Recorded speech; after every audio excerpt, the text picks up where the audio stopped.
വന്നില്ലേ, സദ്യ അല്ലാത്ത ഏതോണുള്ളത്. അപ്പം നമുക്ക് അടിപൊളി സദ്യ ഉണ്ടാക്കിയാൽ തിന്നാൻ പറ്റുന്ന സദ്യ അല്ല കേട്ടോ.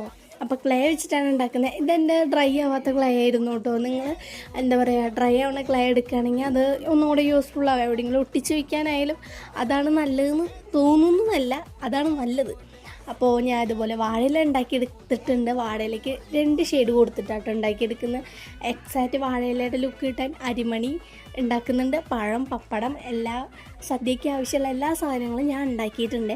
പിന്നെ ഈ ഉപ്പേരികളൊക്കെ ഉണ്ടാക്കാൻ എന്ത് പാടാന്നേ. അത് ചെറുതാ പറഞ്ഞിട്ട് കാര്യമില്ല, അത് ഒരുപാട് ടൈം എടുത്തിട്ട് ഉണ്ടാക്കാൻ. പിന്നെ പപ്പടം, പഴം, പിന്നെ പായസം, കറിയും ഞാൻ ഒട്ടിച്ച് വയ്ക്കുന്നുണ്ട്. പിന്നെ അതിൻ്റെ മേലെ ഗ്ലൂ ഒഴിച്ചിട്ട് ഒന്നുകൂടി ഒരു കോട്ട് അടിച്ചു കൊടുക്കുന്നുണ്ട് കേട്ടോ. ഞാൻ ഉപ്പേരി ഒന്നും ഒട്ടിച്ച് വെച്ചിട്ടില്ല, അത് വെറുതെ അങ്ങനെ വെച്ച് കൊടുത്തതാട്ടോ. ഉണക്കി എടുത്തിട്ടുണ്ട്. പിന്നെ നിങ്ങൾക്ക് ഇഷ്ടപ്പെട്ടോ ഇല്ലേ എന്ന് പറയാനും സബ്സ്ക്രൈബ് ചെയ്ത്, ലൈക്ക് ചെയ്ത്, ഷെയർ ചെയ്ത് സപ്പോർട്ട് ചെയ്യണേ. പിന്നെ ഡ്രൈ ക്ലേയിൽ ഉണ്ടാക്കുക കേട്ടോ.